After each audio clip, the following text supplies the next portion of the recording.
sebagai seorang fotografi. Ini fotonya keren-keren banget ini.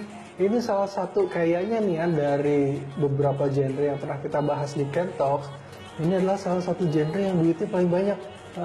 Jalan kan? Tahu nggak yang duitnya paling banyak itu apa? Makanya tonton dulu nih. Gue masih nungguin bintang tamunya belum datang.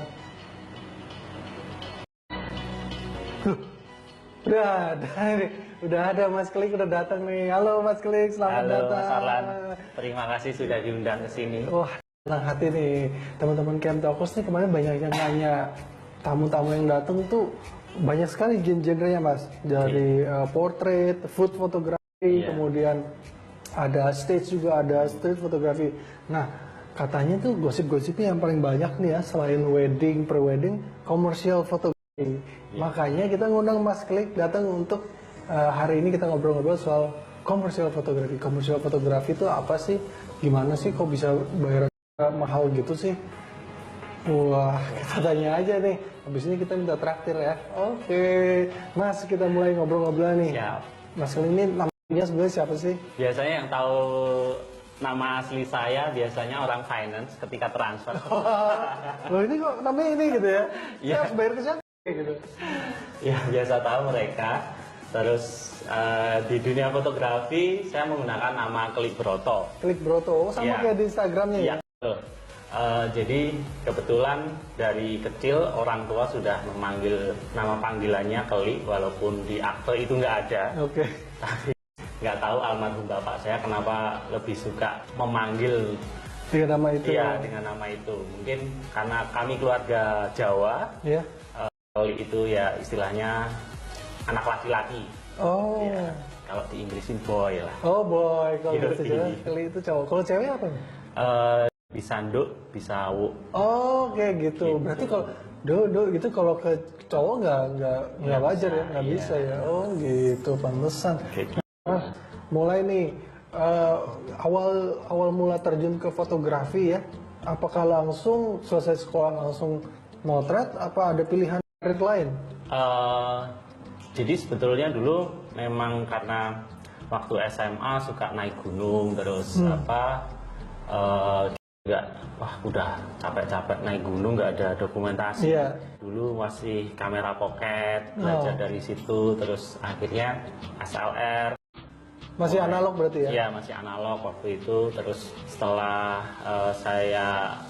karena basic saya sebenarnya pengen lari ke grafis atau ke fotografi, saya coba ke LPK dulu. LPK itu apa? Lembaga Pendidikan Kerja. Oke. Dan saya ngambil desain grafis di situ. Pengennya sih saya masuk ke ISI Jogja waktu itu. Tapi ketika saya sudah selesai LPK, bapak angkat saya yang membiayai saya sekolah, kamu coba masuk ke Citra Web. Citra Web? Iya, di Jogja itu salah satu kantor yang bergerak di dunia IT sebenarnya. Oke. Waktu itu. Di situ sebenarnya saya pengen belajar web design karena saya suka desain dan LPK juga desain grafis. Oke. Tapi malah sama Mas Valens, kamu belajar IT ya. Oh gitu. Yang tadinya monitor warna-warni jadi hitam putih, Mas. Oh, kenapa? Programming, iya. semua kan. Iya.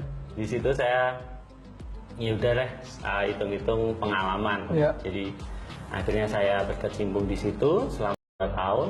Tapi di pertengahan kerja akhirnya Mas Valen sama almarhum Kristofa bikin situs fotografer.net. Oke. Nah, disitulah saya makin nyemplung di dunia fotografi lagi. Dan ketika saya ketemu Mas Anton Ismail, udah memang mau motret, nggak usah kuliah. Ya karena udah kecemplung di kerjaan, hobi, ya udah akhirnya saya nggak kuliah. Dan nol, bikin portfolio, terus ngamen sana sini lah Mas, istilahnya.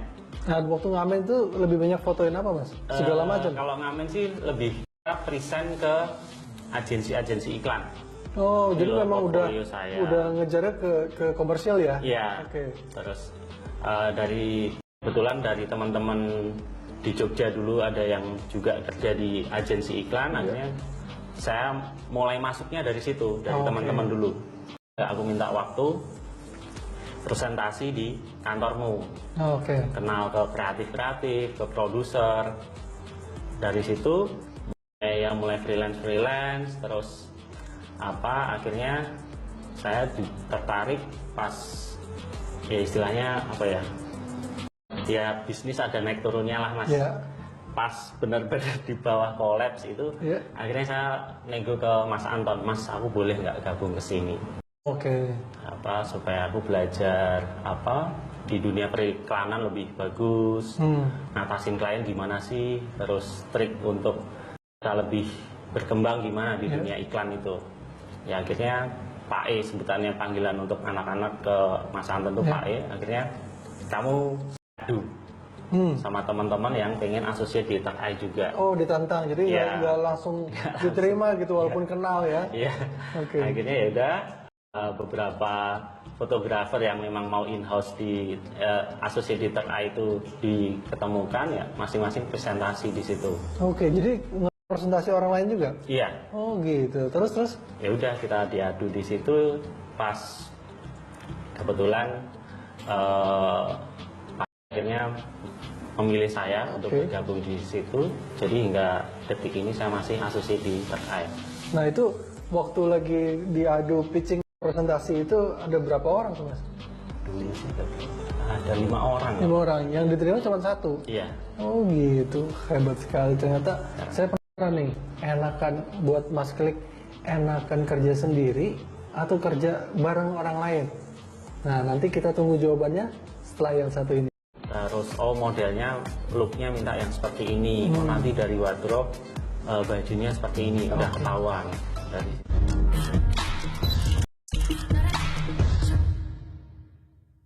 Camtalk balik lagi di acara Camtalk bareng gua Arlan dan ada Mas Klik, fotografer komersial. Kita tadi udah ngobrol soal karirnya saat memulai sampai bisa di titik seperti ini. Sekarang gua mau nanya, Mas tadi sempat terpotong nih.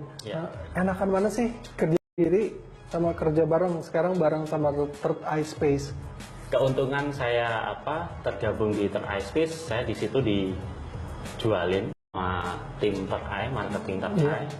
Kalau saya bikin portfolio saya juga dibiayain sama Third Eye. Terus ya fasilitas saya bisa menggunakan di situ untuk studio, seumpama saya berkontributor untuk majalah yang istilahnya low budget banget, saya masih diperbolehkan untuk menggunakan. Kebetulan Mas Anton sangat baik banget karena di situ set job dilegalkan. Jadi kalau kamu dapat telepon dari klien masuk ke handphone, hajar sendiri. Begitu juga Mas Anton untuk Third Eye juga. Gitu. Jadi kalau masuk ke telepon langsung ke Mas Klik nggak dilempar ke manajemen. Iya. Gitu. Jadi kalau mau disikat sendiri silahkan. Iya. Tapi kalau mau dioper juga boleh. Iya boleh, silakan. Enak banget ya. Cuma kalau kita ngerjain sendiri di dunia komersial ini modalnya nggak sedikit. Karena kita harus biaya produksi kita tanggung dulu. Iya betul. Kadang pembayaran datangnya berapa minggu setelahnya. Ya kalau beberapa minggu sih itu oke banget. Tapi pada kenyataannya sih paling cepat 3 bulan. Oke.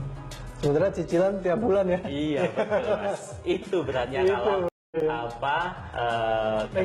dipegang sendiri. Iya. Kenapa sih balik lagi nih? Kenapa sih milihnya komersial fotografi gitu? Kenapa nggak ke wedding atau apa kayak gitu? Iya, kalau saya terjun di wedding, saya juga mikir, oh ini paling saya hanya sampai usia sekian produktif. Setelah itu pasti saya udah kelibas dengan yang muda-muda. Yang muda-muda. Terus akhirnya saya cobalah yang konon zaman dulu waktu belajar fotografi itu, wah kayak fotografer komersil tuh derajatnya paling tinggi, padahal enggak sih sebenarnya. Justru paling susah. Susah ya. Justru paling prihatinnya harus banyak. Nah itu. Akhirnya ya udah saya coba berkecimpung di komersial. Pertama ya mungkin kerjanya nggak tiap hari. Itu tapi ya harus pintar-pintar nyari klien, bikin karya yang sebagus mungkin. Karena di komersil itu ini mas, setiap kali kita motret tethering langsung masuk monitor besar. Ya. Makanya harus detail, harus rapih. Iya, benar. Ibaratnya motret kayak film dulu. Iya, Jadi kalau nggak- gagal ya nggak bisa Iya, gitu ya. kayak gitu. Gitu, tantangannya berat tapi justru memilih di situ mas Iya. ya. Ya mas, masuk ke pengalaman bekerja sebagai komersial fotografer, suka dukanya mas. Pernah nggak dukanya dulu deh, yang seru nih. Dukanya itu kalau kita ini mas, ketika pemotretan tidak ada yang bisa memutuskan timnya itu. Oh, bahkan klien pun tidak bisa memutuskan. Atau Iya. kliennya nggak datang? Ya kalau klien nggak datang, Iya. terus harus approve bosnya dulu, Iya. itu yang agak susah karena kita jadi menunggu. Iya. Terus apa? Nggak direct langsung, jadi kemauan seperti apa jadi membingungkan. Jadi Oke. jadi banyak alternatif pemotretannya nanti. Nah, biasanya pengambilan keputusan tuh ada, kan biasanya ada urutannya tuh.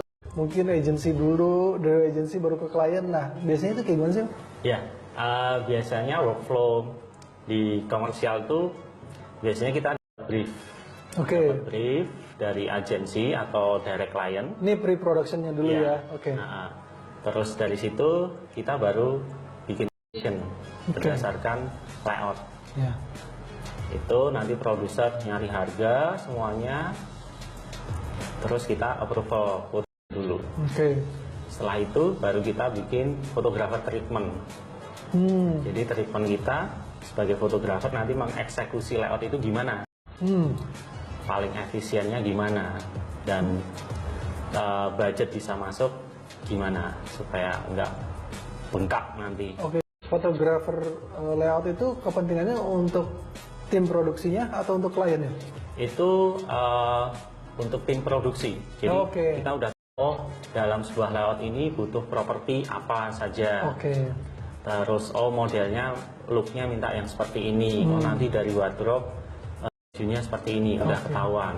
Dari situ kalau sudah approve kita bikin treatment, baru nanti kita meeting bersama. Di situ kita ngelok semua sebenarnya. Besok pemotretannya modelnya ini ya, yang sudah kita testing silahkan dipilih. Ya. Kalau memang foto model produk ya pengen stylenya gimana, susunannya gimana. Terus nanti kita juga akan membatasi jangan terlalu keluar jauh dari layout itu yang sudah disepakati karena harganya sudah lock. Ya. Nah, nanti juga kita present wardrobe-nya yang sudah kita survei. Oke. Ini set yang sudah kita bikin kira-kira seperti ini, ada revisi atau enggak. Ya. Nah, setelah itu nanti biasanya sebelum pemotretan, sehari sebelum pemotretan itu masih ada final PPM. Seumpama yang meeting pertama masih banyak revisi, Ya. kita juga preparation lagi, baru kita present. Untuk memastikan bahwa Iya. oke ini ya kita eksekusi ya. Oke. Kayak gitu. Itu sebagai batasan, tapi ya pada Kenyataannya. kenyataannya kadang-kadang ketika produksi tiba-tiba berubah, itu Iya. pasti ada. Asal jangan diganti model ya. Ya, betul. Itu yang repot. Iya. Tapi iya. ya pernah ada. Pernah juga ya. Pernah Tapi ada. itu ada add cost dong. Iya, pasti. Additional cost ya. Ya, nanti tinggal kita diskusi aja. Ini loh karena ini ada perubahan ini bisa memungkinkan terjadi tapi harus ada add cost, ya udah. Oke. Karena udah nih nggak ada yang ngambil keputusan nih. Itu akhirnya solusinya gimana? Solusinya biasanya saya akan mengarahkan. Ini loh. Oke.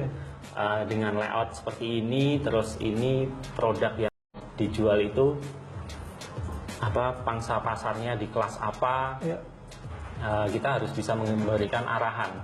Oke. Karena kalau kita nggak memberi masukan, arahan, nanti nggak akan selesai-selesai, Mas. Ya. Produksi pasti akan bengkak. Dari overtime rental alat, studio, kru, Nah. meals, nanti pasti akan Bisa membengkak tuh berentek. biayanya. Iya. Wah seru banget nih. Jadi kita jadi tahu nih permasalahan apa yang ditemui pada saat komersial fotografi ini. Gitu. Nah sebelum kita lanjutkan, kita mau ke commercial break. Bisa melihat referensi yang bagus. Semakin kita sering melihat foto-foto bagus, nanti kita akan juga mata kita akan terbiasa untuk bikin foto yang bagus juga. Iya.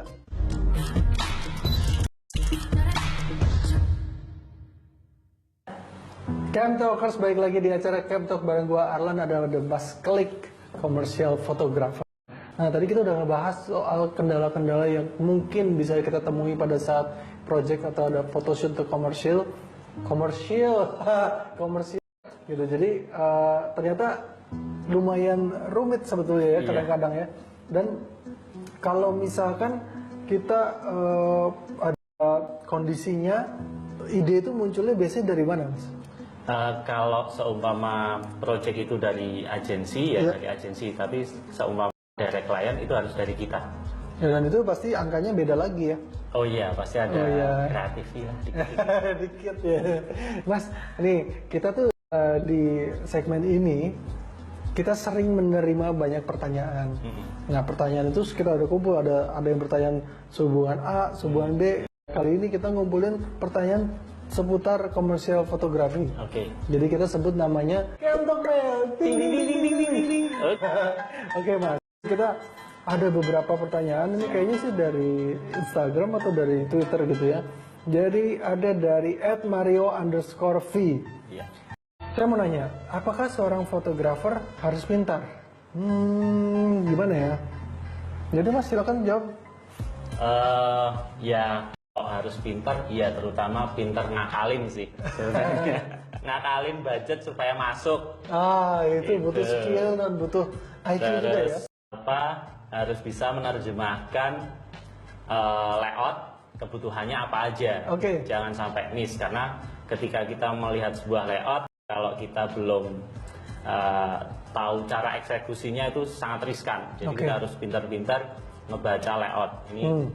Terus kita juga harus sebagai fotografer komersil itu nggak harus melulu belajar tentang teknis fotografi. Kita juga harus ilmu-ilmu lain banyak sekali. Ilmu goib. Iya, itu juga. Kalau misalnya ada yang nggak sesuai, kita kabur gitu. Nah, kita harus benar-benar juga mengerti kemauan klien ya. Iya, betul. Gitu. Dan biasanya poin-poin yang Mas bilang tadi soal kepintaran itu kadang bisa muncul dari belajar dengan orang lain dan juga pengalaman. Iya, betul. Nah, Mas lebih sering dapat ilmunya dari pengalaman atau dari orang lain sih? Saya lebih banyak dua-duanya, Mas. Dan Dua-duanya, orang ya? lain juga saya pasti akan tanya ke fotografer senior. Oke. Kemarin ngerjain ini kesulitannya apa? Kok Anda bisa membuat visual seperti ini, alasannya apa? Gitu. Belajar dari situ. Jadi jangan gengsi ya, nanya sama orang lain gitu. Banyak-banyak nanya. Walaupun lebih muda, siapa tahu ada ilmu yang bisa kita ambil ya. Pasti dengan yang lebih muda juga kita akan tahu, kaum milenial lagi suka apa sih gitu. Iya, jadi nanti treatmentnya juga kita ngerti ya. Oke nih, kita lanjut ke pertanyaan kedua dari Benny_Huta Barat. Pasti orang Sunda nih, Huta Barat. Saya seorang fotografer. Bagaimana ya hasil foto kita bisa disukai oleh orang lain? Nah, ini mungkin tidak terpaut hanya pada komersial foto. Sekarang dengan dunia sosial media, itu kita banyak bisa melihat referensi bagus. Semakin kita sering melihat foto-foto bagus, nanti kita akan juga, mata kita akan terbiasa untuk bikin foto yang bagus juga. Oh, kemarin aku lihat di Instagram fotografer siapa motret food bisa jadi lebih bagus kayak gini. Oh, kemarin saya ngeliat dari Instagram ini dengan hashtag kosmetik ala apa, barang-barang kosmetik. Oh, highlightnya dibikin seperti ini. Oh, ini untuk apa, keperluannya untuk produk cowok. Oh, lightingnya berbeda. Oh, ini untuk cewek berbeda. Dari situ kita juga akan tahu nih, oh kalau mau bikin foto ini kemarin lihat di sana nih. Oh, ya udah bikin kayak gini. Ada acuan ya. Jadi sekarang tuh eranya dipermudah. Dengan adanya sosial media, kita bisa lihat apa yang lagi trending nih. Bahkan trending pun udah ada chartnya istilahnya mana yang itu kemudian bisa ngeliat likes-nya.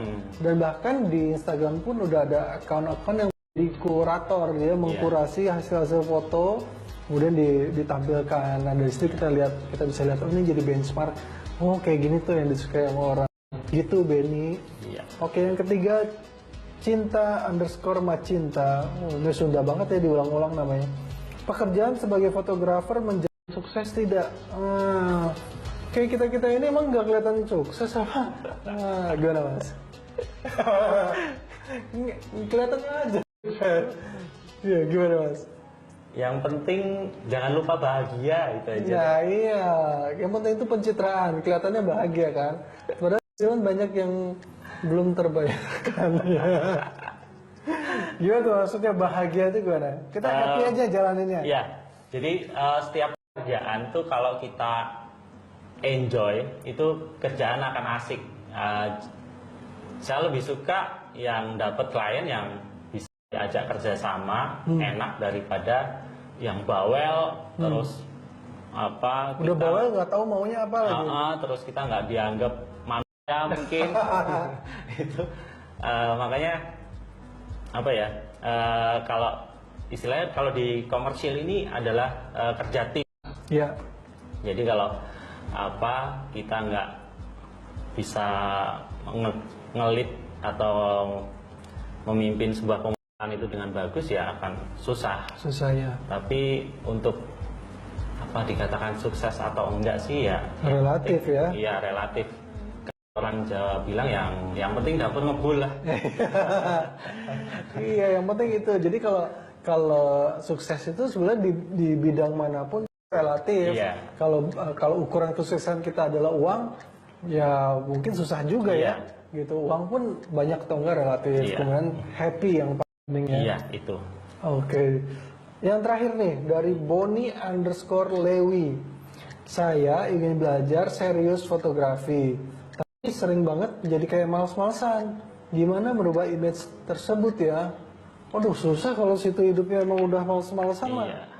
Karena harus disiplin jadi Harus fotografer. disiplin.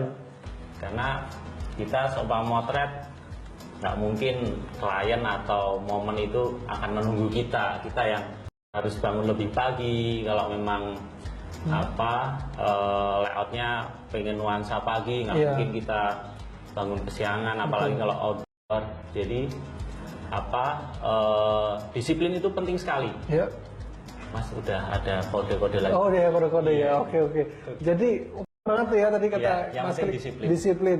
Jadi ini tidak terpaut hanya pada bidang komersial fotografi aja, tapi semua bidang, bahkan bukan fotografi aja. Jadi kalau kamu dasarnya males, mungkin kamu belum kenal namanya cicilan ya. Iya, betul. Kita akan balik setelah yang satu ini. Kalau untuk motret model ya biasanya kita menggunakan lensa 85. Kenapa 85? Supaya nggak ada distorsi. Apalagi kalau motret cewek ya. Ya.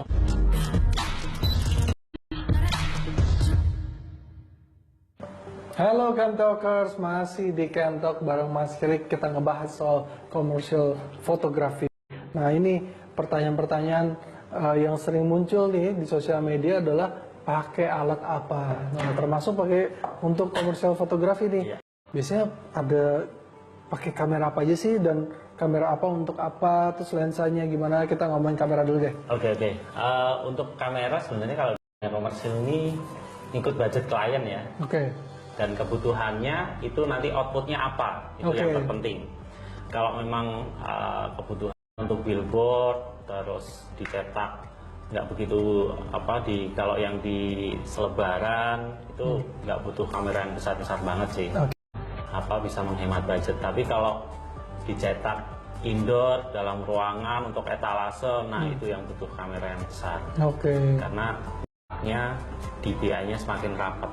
Jadi biar nggak pecah butuh file yang besar, jadi harus kamera yang sensornya lebih besar. Ya Mas, kalau misalkan yang untuk billboard itu yang ukuran besar tuh pakai kamera apa? Kalau untuk billboard ini sebenarnya DSLR udah cukup sih. Oh gitu. Ya, mirrorless udah cukup. Karena pembesarannya itu nanti diploter, bukan karena kalau kita resolusinya terlalu tinggi kan printer juga belum ada yang nyetaknya sepekat. Kalau gitu. nyetak foto nanti bisa habis tinta bergalon-galon. Idealnya itu berapa megapiksel tuh Mas? Karena dulu waktu awal digital 2 megapiksel pun juga Sudah aman. Bisa jadi billboard zaman dulu. Oh gitu. Iya. Nah kalau yang sekarang kemarin tuh ada, saya ngobrol dengan salah satu narasumber, dia untuk foto itu pakai Phase One katanya. Itu berapa megapiksel? 40 sampai 50-an ya? Iya, 50 Itu untuk billboard cukup Oh, itu cukup banget. cukup banget. Biasanya itu untuk cetak indoor malahan, untuk etalase yang sebesar ruangan kayak gini, Oh, pengen gitu. di foto semua, nah itu butuh sekali medium format. Nah, kalau Mas sendiri, kalau untuk kebutuhan itu biasa pakai kamera yang mana? Jadi saya pasti akan menanyakan ke klien dulu, Oke. kamu outputnya mau apa aja, Hmm. supaya efisien di budget. Oke. Kalau memang budget unlimited, terus mau bisa jadi apa saja, kita menyarankan medium format. Medium format. Iya. Pilihannya ada apa aja sih kalau medium format? Yang dipakai di dunia komersil sampai saat ini masih S1 dan Ya. Hasselblad. Hasselblad, oke. Iya. Lensa yang umum dipakai gitu. Pastinya kalau komersial fotografi nggak butuh terlalu banyak ganti-ganti lens. Iya, benar. Ya itu biasanya pakai yang mana sih? Kalau untuk motret model ya biasanya kita menggunakan lensa 85. Kenapa Oke. 85? Supaya nggak ada distorsi. Apalagi kalau motret cewek ya. Iya. Wah, saya nggak mau kelihatan gemuk, ya jangan pakai lensa wide. Oh iya, muat gitu ya sedikit ya, oke. Kalau kita motret interior gitu ruangan ya baru lensa lebar. Terus kalau produk ya kita pasti butuh lensa makro karena produknya kecil-kecil. Ya, supaya detailnya dapat Ya, semua detailnya ya. dapat, itu baru menggunakan lensa makro. Tapi ada lensa yang biasanya kalau di DSLR ada 2470 nih, itu bisa lebarnya dapat, bisa sedikit makro. Ya. Kalau buat motret orang ya masih bisa, itu istilahnya lensa sapu jagat gitu lah. Oh, sapu jagat tuh Iya, itu istilahnya. bisa digunakan. Kita dengan budget terbatas pengen investasi ya itu cukup mumpuni lah di Oke. dunia. Mas tuh punya idola nggak sih fotografer siapa gitu, internasional dan nasional? Dulu sih saya waktu belajar fotografi saya tergila-gila sama Erwin Olaf. Erwin Olaf itu orang Eh, kalau nggak salah Belanda Pak ya, Erwin Olaf. Jadi lebih bermain imajinasi yang banyak sekali mas. walaupun ini kepentingannya buat apa? Dia art aja. Iya, art bisa, komersil juga banyak. Oke. Untuk nasional di Indonesia ya karena saya dari dulu sudah melihat foto-foto karya Mas Anton keren-keren ya menurut saya. Ya. Wah ini bikinnya gimana ya, terus kebetulan bisa kenalan dan belajar banyak dari beliau ya. Saya selalu deketin terus, bikinnya gimana sih itu mas? Dan dia sangat tidak pelit ilmu. Nah, betul sekali. Oke. Nah, Mas tuh mengacu ke influencer atau idola Mas ya. Kira-kira teknik-teknik apa sih yang mungkin mudah diterima sama para camtalkers? Ini kalau lagi foto komersial fotografi, tipsnya tuh begini loh. Gitu.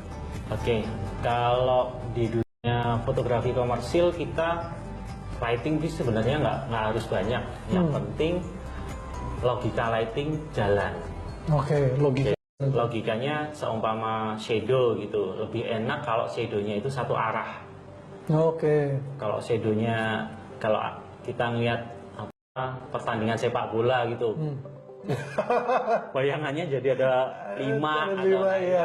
kurang Karena enak. lampunya dari Iya. atas tuh kanan kiri depan belakang ya. Dengan kekuatan yang sama. Tapi kalau kita di komersial itu bisa bikin cahaya yang unik, menarik dan masih natural seperti itu akan lebih gampang Oke. diterima. Kuncinya adalah sebenarnya itu ya. Iya. Kita melihat iklan tuh bukan seperti iklan, tapi seperti kita ngeliat segarnya aja Iya. ya, dengan ada lighting yang satu arah tadi Iya. gitu. Nah, Iya. yang saya tahu kalau komersial fotografi itu berkaitan erat dengan digital imaging artist. Iya. Nah, seberapa jauh sih keterlibatan Mas Klik sama digital imaging artist ini? Oke. Kebetulan di dunia komersil di Indonesia ini pengennya semua super perfect mas. Ya. Jadi walaupun kita motret dengan kamera yang mahal pun masih butuh bantuan retouching dari DIY DIY artist, Ya. Kalau untuk fotografi kita bisa mungkin one shot karena gradasi, highlight itu kalau diedit, digambar lagi oleh di artis kurang natural. Oke. Tapi kalau untuk model ya namanya pengennya tampil cantik, Iya. kotoran atau jerawat harus hilang ya itu harus butuh bantuan di artis sih. Jadi di artis pun dia tanggung jawabnya cukup besar Mas ya? Iya, cukup besar, tapi ketika pemotretan harus ada komunikasi nih. Dan dia hadir pada Iya, saat pemotretan? supervisi di situ. Ini stoknya sudah cukup belum, apalagi kalau nanti kita kompos. Kita sekarang motret talentnya dulu, Iya. nanti backgroundnya, nanti produk yang mau dijual, seumpama handphone kah, atau produk kecantikan, atau produk elektronik yang besar, TV, atau background mobil itu.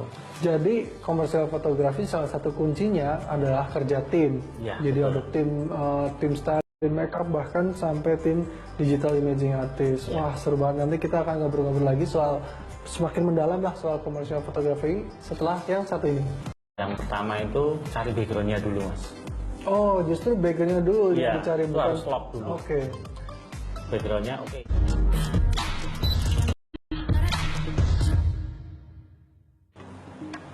Halo Cam Talkers, nih tadi kan di awal tuh ke gap nih lagi buka-buka Instagramnya Mas Klik, stalking istilahnya ya.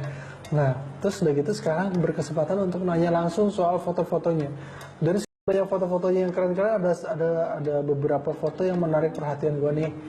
Produknya sendiri tentang apa sih? Produk apa sih? Ini kebetulan produsen Underwear. cewek. Tapi ketika untuk kalender ini saya bikin, boleh nggak agak ketutup dikit, jadi seumpama kalender itu ada di meja kerja itu, kalau ada klien atau Ada tamu gitu ya? tamu itu masih elegan lah, Ya. nggak terlalu vulgar banget. Jadi ide awalnya dari situ ya? Iya, saya berkonsep ketika saya beride ya berdasarkan klien. Boleh bikinin konsep bebas, cuma kemarin yang di Jepang tuh bikinnya underwater. Oke. Dari situ saya bikinin turunannya lah nanti. Konsepnya. Terus karena saya kebiasa motret produk still life, saya aplikasikan untuk motret model. Tadi saya lihat ini apakah backgroundnya editan, tahu gak? Tapi ternyata enggak ya Mas? Enggak, ini real. Real. Jadi ini yang di retouch tuh apa Mas? Paling kotoran, debu, terus ya namanya produk kalau masih dummy kan, jahitannya belum sempurna, atau ada noda-noda itu bisa kita bersihkan, retouching aja. Kalau dari segi konsep sih lebih brilian idenya Mas Klik. Kalau saya jadi agency ya, misalkan ini sok tahunya saya ya. Kalau saya jadi agency, saya akan mikir kalau produk gua ini yang underwear, terus dipakai underwater, nanti orang bingung. Ini baju dalam apa baju renang? Betul. Gitu. Pinter juga ya. Ya beginilah. Nah, ini benar juga tuh kan. Jadi tidak terlalu terbuka, tapi masih kelihatan detail-detailnya gitu. Apa yang buat foto ini lebih istimewa daripada foto-foto yang lain? Ya karena itu saya diberi kebebasan untuk berekspresi. Idealisme kita sebagai fotografer bisa kita masukkan di sini. Tersalurkan ya. Iya. Oke. Nah ini kan foto yang pakai model nih, kita bisa lihat nih begini loh hasil karyanya. Nah sekarang yang produk, tadi kan sempat dibahas juga kalau foto produk tuh treatmentnya beda sama foto dengan menggunakan tem gitu ya. Betul. Nah ini gimana Mas caranya? Ini kan kalau saya ini banyak sekali yang rentan akan refleksi ya. Iya betul. Jadi entah refleksi kita atau lighting gitu. Ini gimana ngakalinnya? Jadi produk ini genre fotografi yang paling susah karena kontrol lightingnya paling rumit, paling detail. Kita ganti angle itu lighting akan berubah semua. Berbeda kalau motret modelnya, kalau lightingnya udah dapet, mau serong kanan, serong kiri, mau berdiri, mau duduk akan tetap sama. Tapi kalau produk berbeda. Nah, kita mau mengakali refleksi. Kalau kita dulu waktu SMP mungkin dapat pelajaran fisika, Mas. Tuh penting tuh belajar fisika ini. Pakai ya? Iya, kepake. Tentang cahaya. Sudut datang sama dengan sudut pantul. Itu yang kita pegang. Gimana sih ini refleksinya pengennya hilang? Karena kita udah tahu pedomannya sudut datang sama dengan sudut pantul, ya kita bisa cut itu sumber apa refleksinya. Jadi kita batasi semua produk dengan warna netral Ya, oke. supaya warnanya tidak tercampur ke Oke, gitu. jadi sudut datang sama dengan sudut Sudut pantul. pantul. Itu penting juga Iya, tuh. itu bisa kita pelajari lagi. Zaman sekarang yang kepikiran tuh sudut pandang orang. Jadi mikirin apa kata orang gitu. Ini juga harus penting loh dipikirin loh. Nah, jadi ini pakai lensa yang makro pasti ya? Iya. Jadi, karena produknya kecil dan kita juga butuh mendekat supaya kan mendapatkan image yang full dalam sebuah frame itu ya kita butuh lensa makro. Ini berapa lampu yang dipakai? Biasanya 3 sampai 4 lampu sih Mas. Oke. Untuk produk yang ukurannya relatif kecil bahkan tetap butuh lighting sampai 4 ya. Iya. Dan ini refleksi yang ada di bawah ini itu asli atau akrilik. akrilik? Oh Iya. gitu. Ada lagi beberapa foto.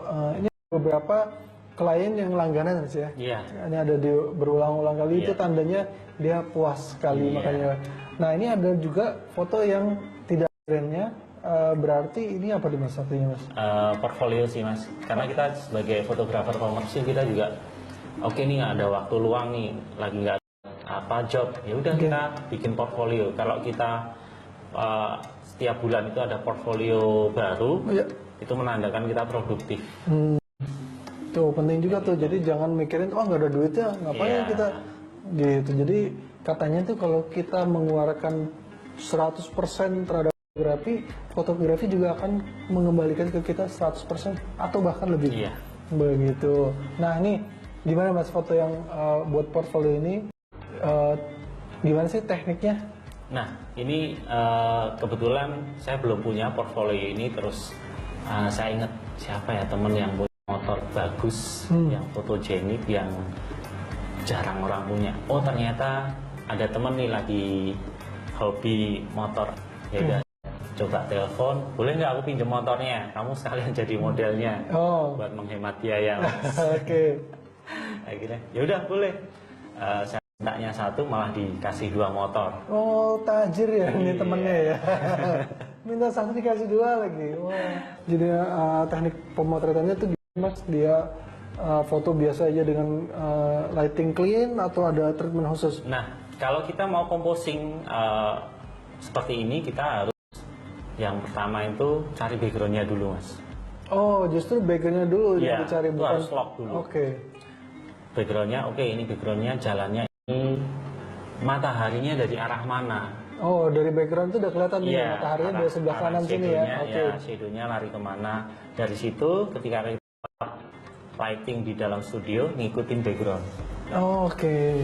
Seperti itu. Jadi ketika nanti dikompos, natural, Oh. nggak kelihatan tempel banget gitu lah. Oke, oke. Nah, nanti kita pengen tanya-tanya lagi nih Mas ya soal gimana sih caranya dapetin background yang cocok dengan imajinasi kita dan lain-lain. Tapi kita harus break dulu. Setelah yang satu ini kita akan kembali.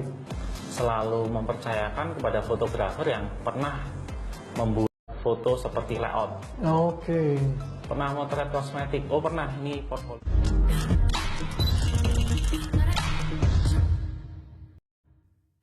Ya, Mas tadi kan udah ngomongin tips nih buat teman-teman yang mungkin baru memulai atau sudah memulai. Iya. Nah, sekarang tips menghadapi nah ini orang-orang masih banyak yang belum tahu nih kayaknya. Iya, sebenarnya kita juga bisa belajar dari teman-teman kita yang psikolog, mungkin teman-teman kita kerjanya sebagai HRD, kita bisa nyuri-nyuri Oh ilmu di gitu ya ya. gimana sih ngadepin orang yang tipikalnya seperti ini. Nah, ya, itu juga bisa menjadi pengetahuan kita sebagai fotografer, karena kan kita nggak melulu harus belajar tentang teknis, kita juga genre ilmu lain juga harus kita pelajari. Betul. Biasanya itu. Lalu kita juga harus bisa mengedukasi klien. Mengedukasi klien, Iya. klien pun bisa diedukasi seharusnya. Iya, jadi mungkin klien punya imajinasi yang terlalu heboh, kadang-kadang justru nggak akan ngena nanti Ya. ke konsumen.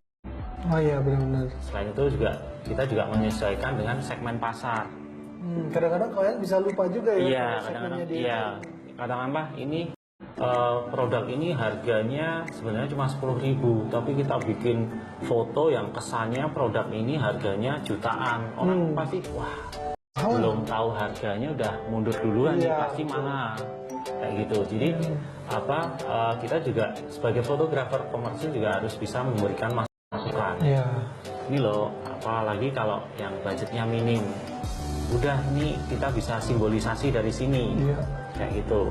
Terus kita juga untuk menghemat budget, mungkin dari sisi sini bisa kita potong untuk bikin set yang lebih simpel lagi, atau bikin angle-angle yang ini loh, efek kalau angle atas seperti ini, level seperti ini, kalau angle akan seperti ini. Kita juga harus bisa menyampaikan itu ke klien.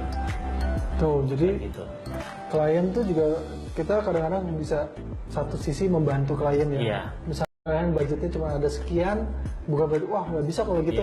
Kita kasih pilihan lah, Pak, kalau misalkan budgetnya ada sekian, paling kita solusi yang terbaik. Bukan berarti langsung diputus kerjasamanya. Yang kedua, kita mengingatkan kalau misalnya Pak, ini kalau misalnya terlalu sophisticated gini, nggak sesuai dengan produk Bapak gitu. Mungkin aja dia lupa. Kalau misalkan dia tetap mau gitu ya terserah gitu. Palingnya kita sudah mengingatkan.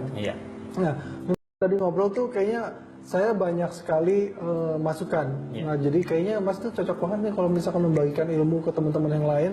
Apakah ada niat buka workshop atau kelas gitu? Ya, kebetulan di bulan ini saya dapat bagian 3 bulan untuk ngisi kelas pagi di punyanya Mas Anton. Jadi selama 3 bulan saya mengisi tentang still life. Jadi basic teknis still life, lighting setupnya gimana, terus ngakalin supaya setnya rapi gimana, trik-triknya akan kami bahas semua di situ. Itu belum mulai, akan mulai? Ini sudah mulai. Sudah berjalan ya? Sudah berjalan 1 bulan. Masih ada. Tapi kalau teman mau belajar, kita juga punya kanal YouTube kelas pagi. Jadi bisa dibuka di situ, karena kita mengakomodir teman-teman yang nggak bisa ikut kelas secara langsung, kita bikinin YouTube tutorialnya. Itu bisa untuk belajar juga di situ. Mungkin bisa dijelasin sedikit soal kelas pagi apa sih, Mas? Jadi sebenarnya kelas pagi ini kutukannya Anton Ismail. Jadi dulu ajarin motret dong, ajarin set, terus ya boleh, tapi kita ada waktunya pagi, jam 6 pagi sampai jam 9. Karena peminatnya semakin banyak, itu tetap jalan. Ini udah jalan 12 tahun. Udah 12 tahun. Banyak sekali yang saya lihat ya, dari kelas pagi ini banyak sekali lulusan-lulusan sudah menjadi sukses dan menjadi profesional fotografer bahkan ya. Nah, Mas nih, kita udah banyak ngomongin ini itu ya. Jadi pasti teman-teman campers di rumah tuh pengen tahu. Sekarang sih mungkin sudah termotivasi, gue bisa memulai dengan ini itu. Tapi mungkin ada tips atau masukan dari Mas Kelik untuk teman di rumah, gimana caranya untuk memulai dan menjalankan. Mungkin kalau udah jalan bisa lebih termotivasi lagi. Pada dasarnya kita bikin portfolio sebanyak-banyaknya. Kita bisa melihat mungkin di mall, etalase itu foto-fotonya apa aja. Bikin aja. Ini yang layout lagi banyak untuk iklan seperti ini. Ya udah mulai nyicil. Bikin yang mirip sesuai layout supaya kita pernah motret ini. Pernah. Karena klien itu selalu mempercayakan kepada fotografer yang pernah membuat foto seperti layout. Pernah motret kosmetik, pernah, ini portfolio saya. Jadi jangan bilang pernah, bisa kok bisa gitu. Mana sih gitu kan? Karena portfolio itu sangat penting buat fotografer. Itu bisa meyakinkan klien atau enggak itu dari portfolio. Gitu. Mungkin kita bisa memulai dengan klien-klien yang belum terlalu besar ya. Misalkan online shop mungkin bisa ya. Teman yang usaha. Sekarang temanku punya usaha bikin dia bikin masakan yang kekinian, terus dijual online, terus atau dia jualan produk-produk kosmetik atau kerajinan kita buat belajar di situ. Nah, itu pasti banyak jalan untuk belajar dan mengasah ilmu lagi tuh. Nah, Mas, terakhir nih, harapan Mas nih untuk Mas sendiri atau industri komersial fotografi? Ya istilahnya harapan saya sebagai fotografer komersil ya semakin membaik bisnisnya, mulai dari mungkin kalau dari komersial sih sebagai fotografer komersial sih perlu berharap untuk masalah budget dan payment bisa lebih bagus lagi. Ya, lebih besar dan lebih cepat ya. Ya, amin. Amin. Amin, Allah. amin. Itu doa kita semua ya. Jadi kadang-kadang tuh semakin besar klien justru bukan berarti semakin cepat pembayarannya. Iya. Gitu. Jadi Karena birokrasi. ya kadang-kadang kita juga harus memaklumi. Jadi butuhnya tim tuh ya juga ada Iya, gitu. yang jadi berlaku sebagai debt collector ya. Iya. Jadi jangan kita yang ngejar. Gitu. Jadi wah, hampir selama 1 jam ini banyak sekali ilmu yang bisa kita dapat dan manfaat dari Mas Klik, berbagi pengalamannya setelah belasan bahkan mungkin hampir 20 tahun ya Mas ya jadi fotografer ya. Ya mendekati lah. Mendekati ya. Jadi kita banyak sekali. Terima kasih banyak buat Mas Klik ya. Sama-sama. Oke teman-teman, kalau misalkan mau follow Instagram Mas Klik bisa di @klikbro. Iya. Ya, dan jangan lupa kalau mau ikutan nanya-nanya kayak teman-teman yang lain bisa di email yang ada di sini. Iya. Dan jangan lupa follow sosial media kita. Sampai di episode berikutnya. Tetap motret teman-teman.